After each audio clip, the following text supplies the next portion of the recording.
我跟他在一起4年多了，其实我俩不吵架的时候特别甜蜜。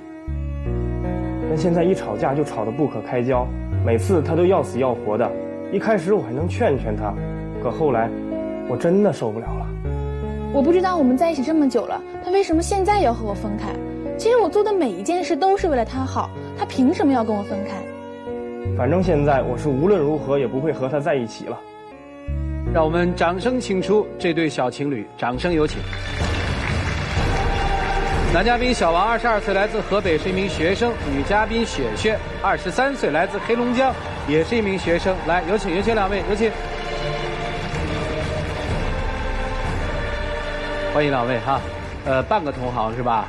你们也主持节目是吧？说在学校的时候。是的，我们2个系一起联合主持一场晚会，迎新晚会。刚好我是男主持，她是女主持因为这个结的缘。然后呢，你就下了黑手了？不是，是我先喜欢的他，然后就是特别喜欢他。面试的时候，但是他就嫌弃我长得特别丑，然后我就各种3番5次追他，他从来都不理我。最后我们主持晚会那天就有化妆，然后穿礼服，他觉得我长得好看了，然后才勒我几句。就是说你不喜欢素颜的他，你喜欢浓妆艳抹的他，是吗？都喜欢，都喜欢。哎呀呵，那你追了他多久啊？是我追的他，后来追的可辛苦了。不是他追的你吗？我追他，他不理我，然后他看我好看了再追我，我就不理他了。哎呀，你们俩这虐恋呐！我当时追他的时候，有一次印象特别深一件事情，就是在我们学校操场上，然后我用32台电脑摆了一个心形，然后在上面写上我想对他说的很多话。然后就跟他表白嘛。当着很多人面，当时挺轰动的。结果他当场还是没接受我。是挺轰动，当时就是我们学校都知道这件事儿，当时才大1嘛，我就不想答应他。但是最后双11的时候嘛，大家都成双成对的，还有人在。双11不是光棍节吗？就是体现我是光棍，大家都是成双成对。然后我们楼下有好多唱情歌的，当时就我不想再一个人了，然后我后来就答应他了。这不挺好的吗？他人是挺善良的但是脾气特别大。不是，是他脾气大。今天要来也是我要来的。他现在死活要和我分手，但我根本不知道我到底哪儿做错了。我觉得你应该跟他分手。你想啊，当初你喜欢他的时候，他不喜欢你；你不喜欢他，他追你。现在他说要分手，你非不分手，他一定分手。你分了手，他就不跟你分手。微微，你还是分手吧啊！我们都在一起4年了，我特别舍不得。但他就是要和我分手，就说我脾气大。但其实他脾气特别大。我们刚开始在一起的时候，我们一起去厦门，我们一天玩得特别开心。等我们回到宾馆的时候，我肚子就特别痛，我就说你给我倒一杯热水呗。他就在旁边玩游戏。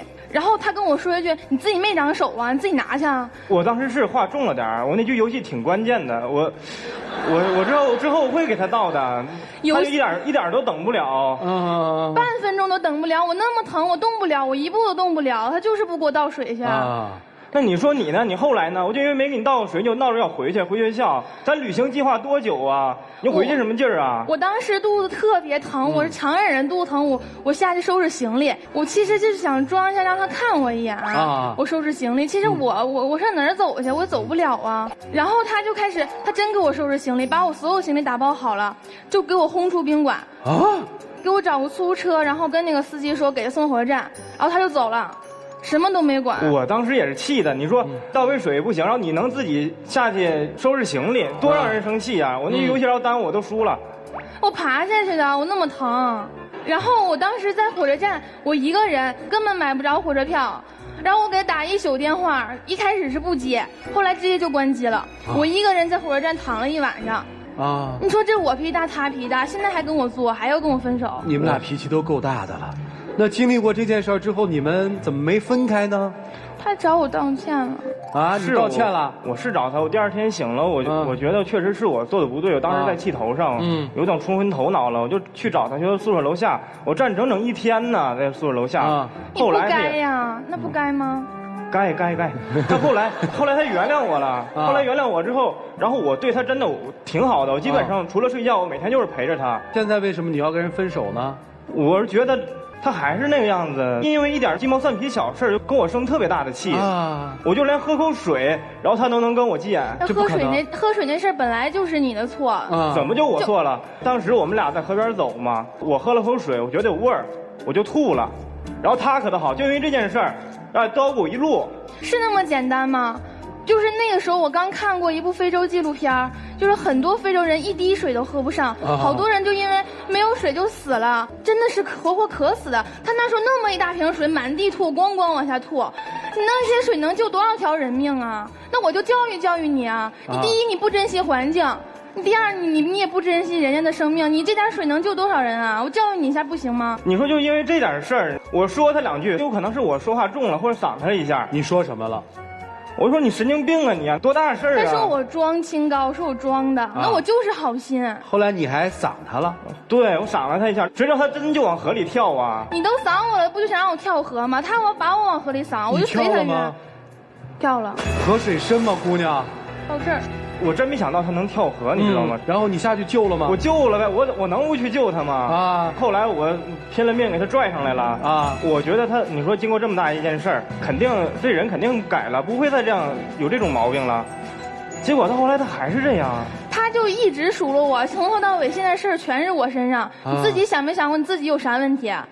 我俩在一起4年，从大一我小鲜肉，我是学妹。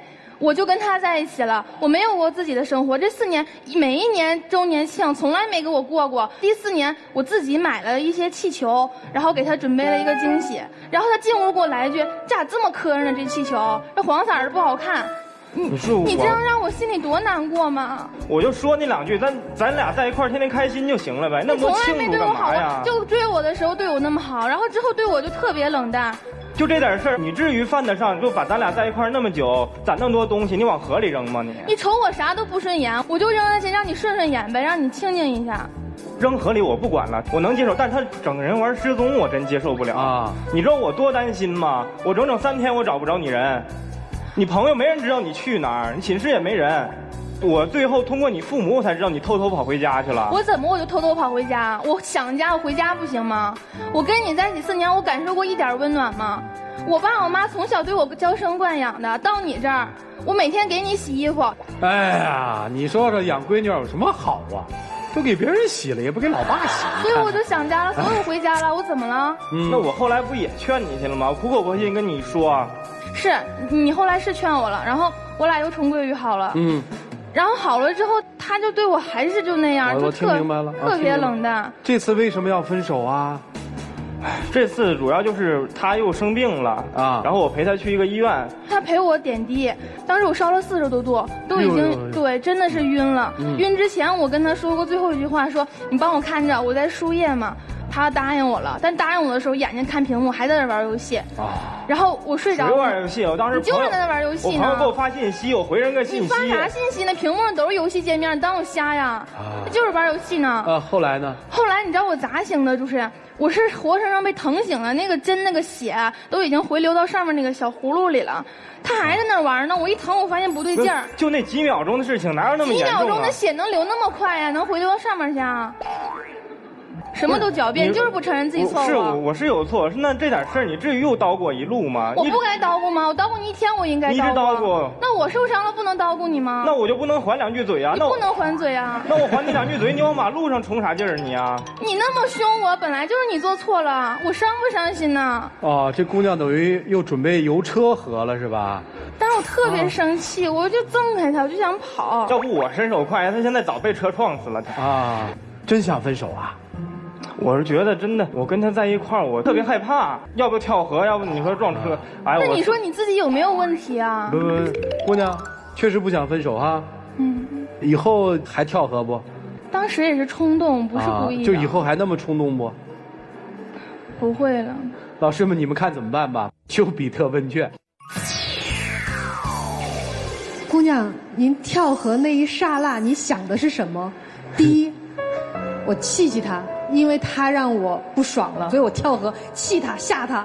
第二，没法活了，这生活过不下去了。你想的是哪一个？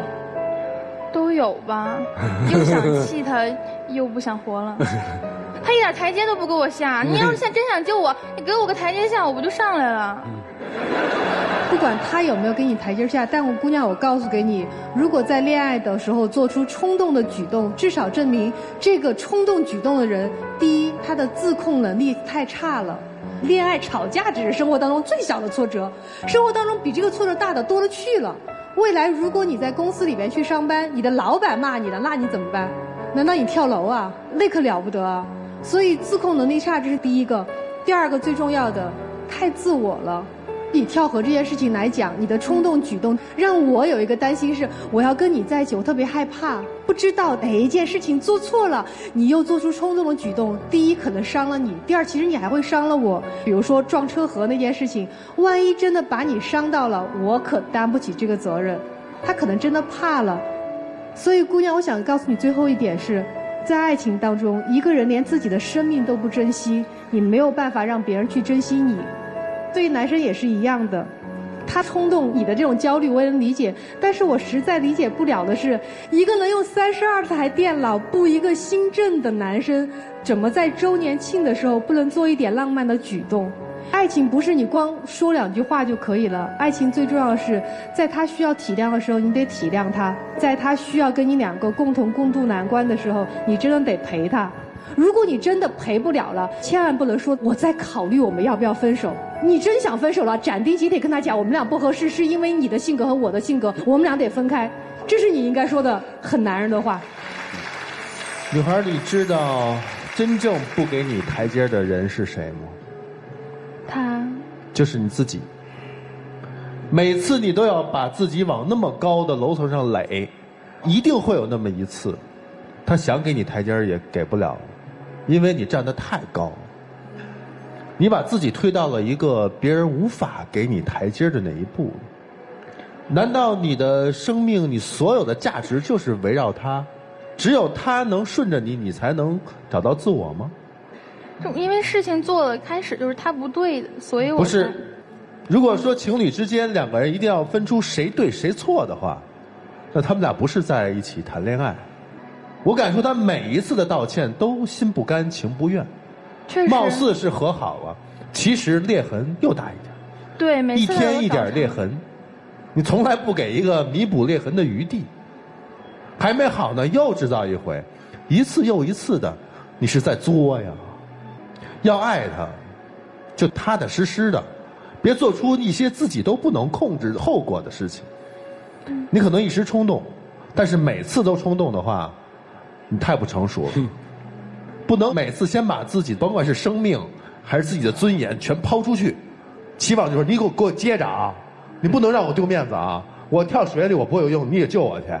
啊！我在朋友面前这么说你，你得给我服软儿。你不能每次都这样，因为你其实底气是不足的。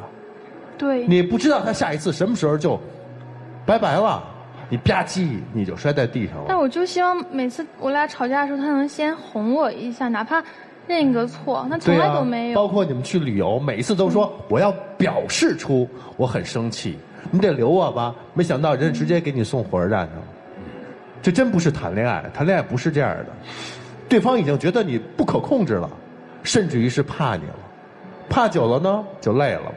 要看重自己，自己对于他的价值不仅仅是给他洗衣做饭，是要让他给你制造无数出他真心情愿的那些爱意来，不是你要，更不是你逼，明白吗？好好的相处，别老作了啊。你们俩的相识用一句话来说是，一个打劫的被打劫的给打劫了。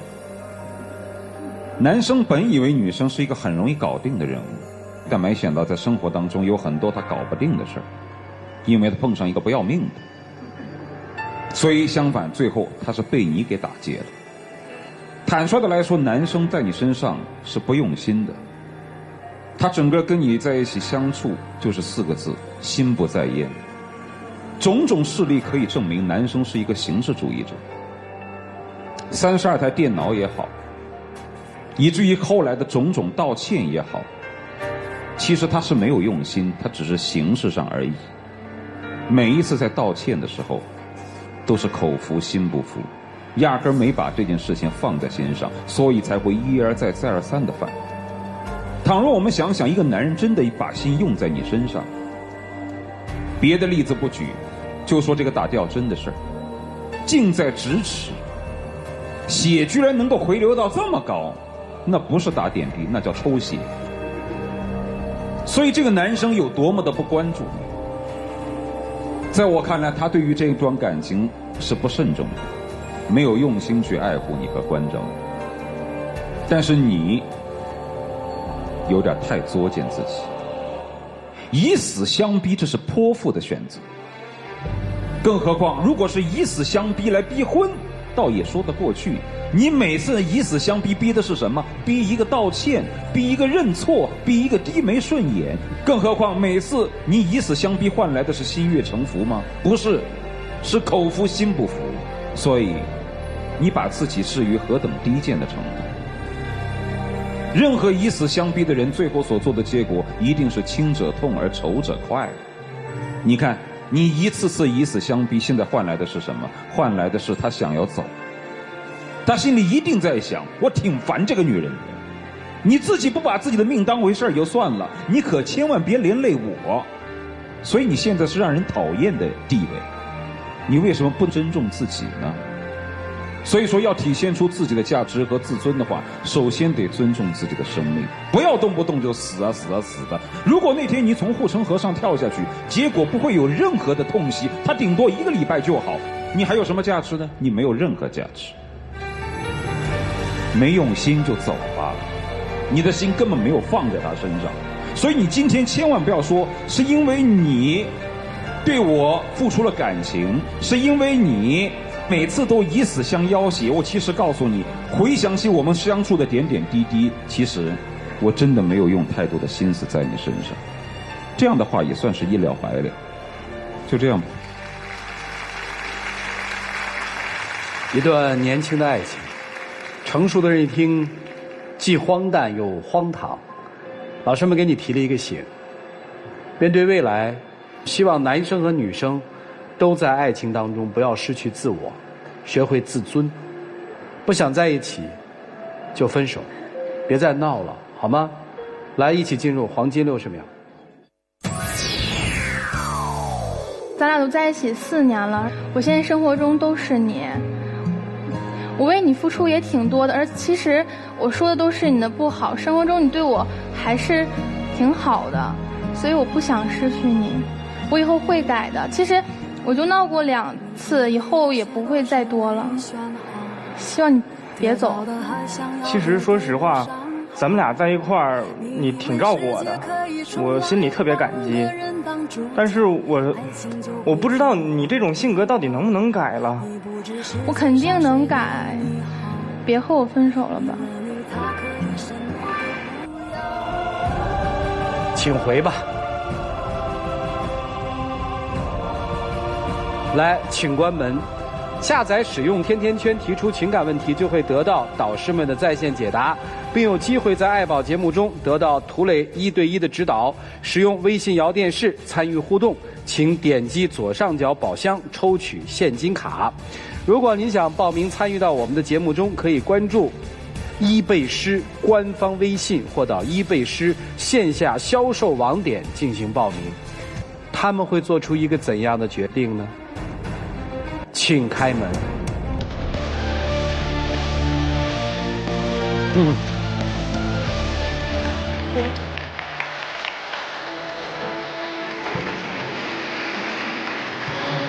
我希望你真的能够改正这一点了。不会改的。来，有请我们的小话筒，有请。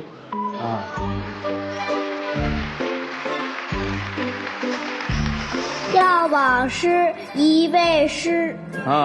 谢谢你们俩，请回。接下来我们就见证一下属于他们的浪漫时刻吧。我一定会娶你的，信我。信你，我再也不会和你闹了。以前也是开玩笑，只是想让你在乎我一下。